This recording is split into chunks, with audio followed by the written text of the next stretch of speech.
to talk about someone we haven't talked about in a hot minute, and that is Jade. She was on a earlier season of Love During Lockup. She was married to Chris, the guy that was part of the Native American tribe and got like this big fat check every single month. Well, she's pregnant with his baby right now, and the last time we really spoke about them, there's a lot of drama between her husband Chris, his baby mama, and her, because Chris's baby mama was coming out and claiming that Chris owed thousands in child support. And Jay came out and was like, look, there's been so many CPS reports made on Chris's baby mama, and she's on drugs, so that's why we don't want to give her money, because we don't want her to spend it on drugs.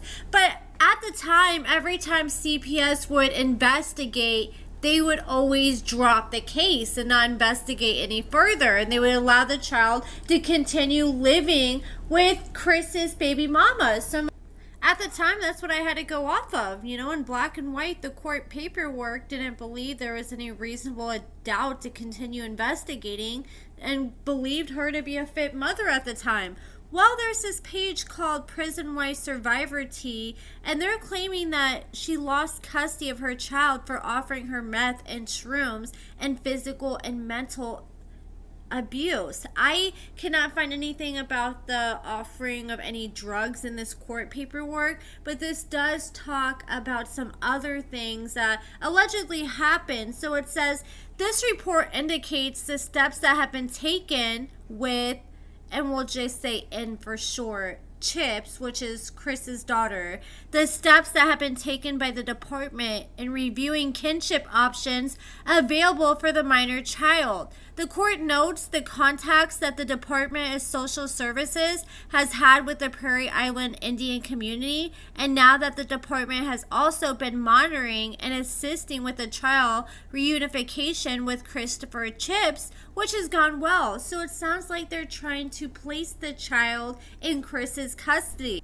The court believed there was no good reason to terminate Chris's parental rights, and they point out that the conditions which led to the child's removal from Chris's custody was him going to prison, and they say that the conditions are no longer there because he's no longer incarcerated and appears to be doing better. So they believe the child can be returned to his custody.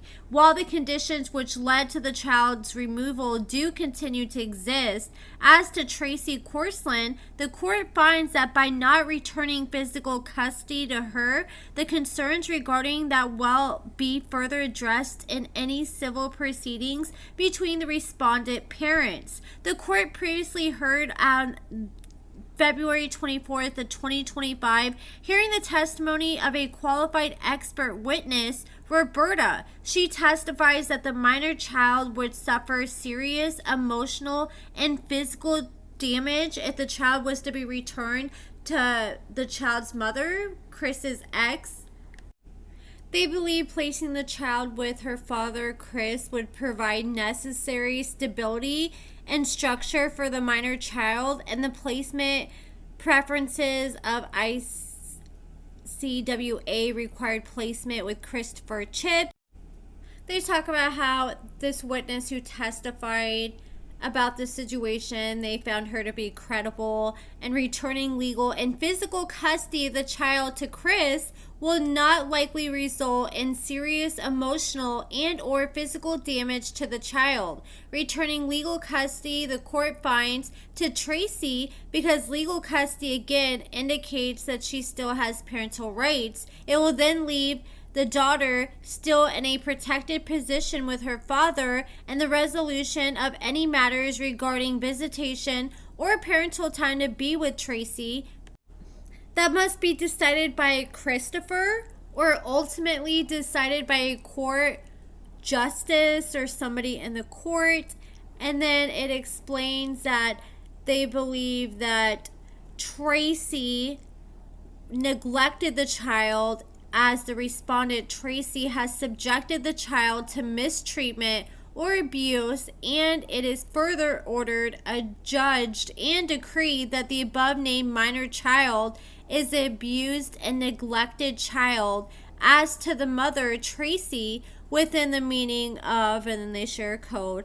As a respondent, Tracy fails or refuses to provide proper or necessary subsistence, supervision, education, medical care, or any other necessary for the minor child's health, guidance, or well-being of the minor child, and is further ordered, adjudged, and decreed that the above-named minor child is an abused and neglected child. As the respondent, Tracy, as the minor child is threatened with substantial harm, and is further ordered that the above-named child is an abused and neglected child, as they believe the mother, Tracy, exposed the minor child to an environment that is being used for the manufacture, use, or distribution of methamphetamine or any other unlawfully manufactured, controlled drug or substance.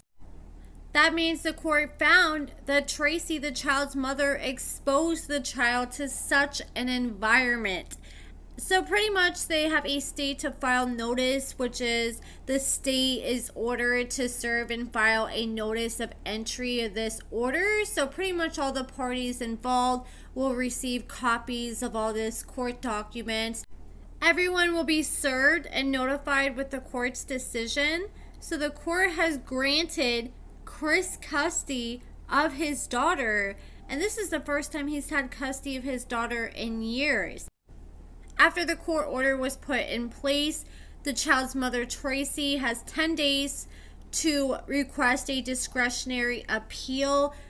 Jade was claiming that the numerous times that allegedly Chris's baby mama had the chance to show up for court, she claims she did not show up and instead was on TikTok Live. I don't know how true that part is, but she did share some clips from what appears to be this live that she was speaking on.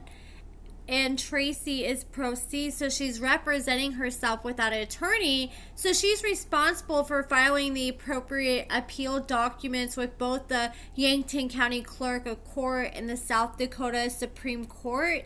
In essence, the court has officially determined that the minor child has been abused or neglected due to an exposure of an illicit drug environment caused by Tracy.